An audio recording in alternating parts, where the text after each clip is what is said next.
Comfort food में आपका स्वागत है। आज बनेगा सफ़ेद पेठा मूंग दाल के साथ। पैन में 2 बड़े चम्मच तेल गरम कर लीजिएगा और 2 चाय चम्मच सरसों के बीज उसमें आप डालकर उसको तड़कने दीजिए। जैसे सरसों के बीज तड़क जाएंगे, आपको 2 चाय चम्मच अदरक खीस के तैयार रखना है और इस तेल में आपको अब अदरक को मिलाते हुए धीरे धीरे से आपके हाथों को चलाते रहना है। याद रखिए, अदरक में एक कच्चापन होता है, एक कच्चा उसका सुगंध होता है। अगर वो कच्चा सुगंध ना जाए तो आपके खाने का स्वाद पूरी तरह से बिगड़ सकता है और अगर आपने हाथ चलाना छोड़ दिया तो ये मिश्रण जल सकता है। दोनों ही सूरत में आपका खाना खराब हो सकता है। तो आप बिल्कुल अदरक को जैसे ही मिलाएंगे, हल्के हाथों से उसको चलाते जाइएगा और जैसे कच्चेपन का स्मेल चला जाएगा तो आपको एक हल्की सी खुशबू आने लगेगी अदरक के पकने की। जैसे ही अदरक पक जाए तो आपने जो 200 ग्राम पेठा लिया हुआ है टुकड़ों में काटकर उसको तैयार रखिए।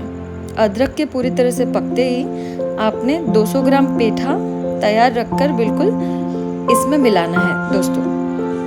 अब देखिए, आपको दिख रहा है कि अदरक का रंग जो है वो बदल चुका है, तो मैंने इसमें सफ़ेद पेठा डाल दिया है और जैसे आप पेठा डालेंगे हल्के हाथों से आप बिल्कुल उसको मिलाते जाइएगा ताकि हर एक पेठे के टुकड़े को जो आपका तड़के का तेल है वो लग सके। ऐसे में जो है आपका पेठा अच्छी तरह से तेल सोख लेगा और हर एक टुकड़े पे अच्छी तरह से जो है तेल का आपके परत चढ़ जाएगी और इससे जो आपके तड़के की सुगंध है वो अच्छी तरह से सारे पेठों में कवर हो जाएगी और उसके साथ ही साथ आपका जो पेठा है वो बिल्कुल सही तरीके से एक एक टुकड़ा सही तरीके से पक जाएगा।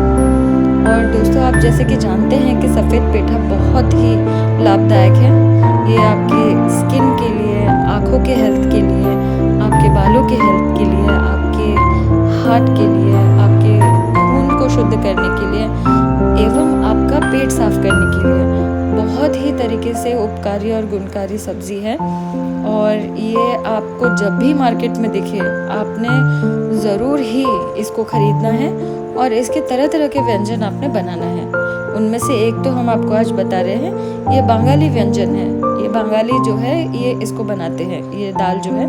तो इसको बिल्कुल नियमित रूप से आप जब पेठे को खाएंगे तो आप देखेंगे आपके शारीरिक जो दुर्बलता है या आपको जो अलग अलग किस्म की बीमारियां है या कोई परेशानी है, आप देखेंगे धीरे धीरे से आपके बीमारियों के लक्षण या आपके जो शारीरिक परेशानी है धीरे धीरे आप देखेंगे कि दूर होते जा रही है।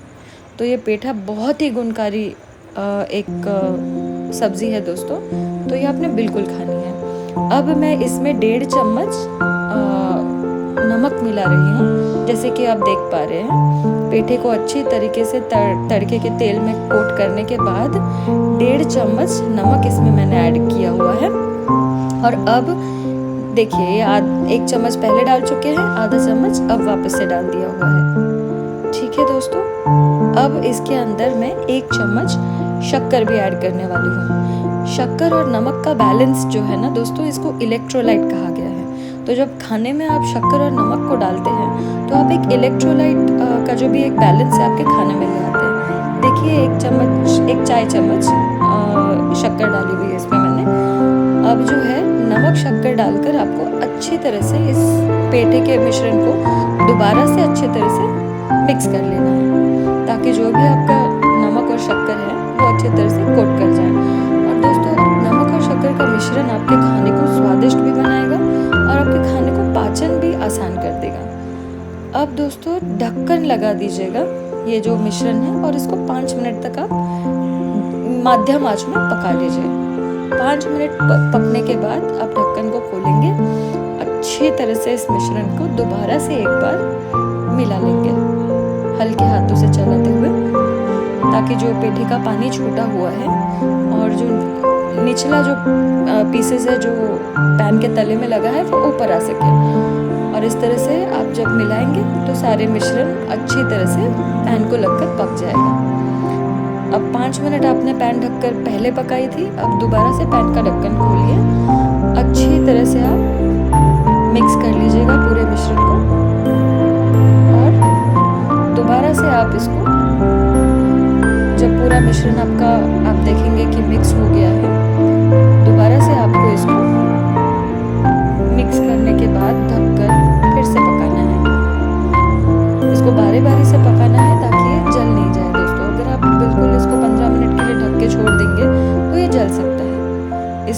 दोबारा से हमने दूसरी बार इसको ढक्कन लगाया, 5 मिनट तक पकाया।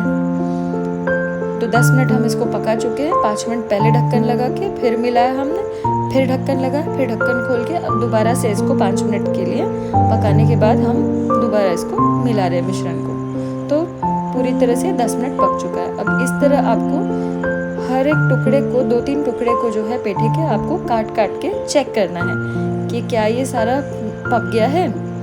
जब 2-3 पीसेस कट जाएंगे तो आप समझ जाइएगा कि हाँ, ये जो पेठा है अब पूरी तरह से पक चुका है। और एक बार ये पेठा पूरी तरह से पक जाए तो मैंने 1 कप साबुत मूंग दाल को धोकर प्रेशर कुकर में इसको पका लिया था। ठीक है दोस्तों, तो आपने ये जो मूंग दाल है इसको आपने बिल्कुल अच्छे तरीके से पकने के बाद उसे मथ लेना है। मथने के बाद अब इस पेठे के मिश्रण में आपने वो 1 कप मूंग दाल जो है उसमें 2 कप पानी डाल के मैंने उसको प्रेशर कुक कर लिया था। ठीक है, अब मैंने उसको इस पेठे के मिश्रण में मिला दिया है। तो जैसे कि आप देख रहे हैं कलर बदल रहा है, रंग बदल रहा है। पेठा और मूंग दाल को बिल्कुल अच्छी तरह से आप मिला लीजिएगा ताकि ये मिश्रण पूरी तरह से एक दूसरे के साथ घुल मिल जाए बिल्कुल। अब आप देख रहे हैं बिल्कुल दाल में एक प्यारा सा रंग आ चुका है और पेठा और मूंग दाल आपस में अच्छी तरह से घुल मिल गए हैं। और जैसे ये मिश्रण आप हल्के हाथों से चला के मिलाते रहेंगे, आप पैन की आंच को थोड़ी सी तेज कर दीजिएगा। अब हमें इस दाल में उबाला लाना है। जैसे ये दाल में उबाला आ जाएगा, आप समझ जाइएगा कि ये दाल अब सर्व करने के लिए तैयार है। तो दोस्तों, हमने अपने पैन की आंच को तेज कर लिया है और आप देख रहे हैं कि दाल में उबाला आना शुरू हो गया है। बिल्कुल अच्छी तरह से कड़क उबालिएगा दाल को।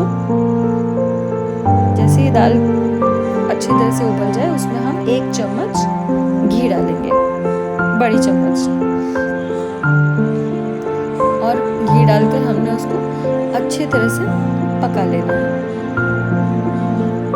जैसे आपकी दाल में बुड़बुड़े आ रहे हैं, आप समझ जाइए घी डालने के बाद अब ये दाल पूरी तरह से पककर खाने के लिए तैयार हो चुकी है और हमने इसको एक बट्टी में सर्व कर लिया है।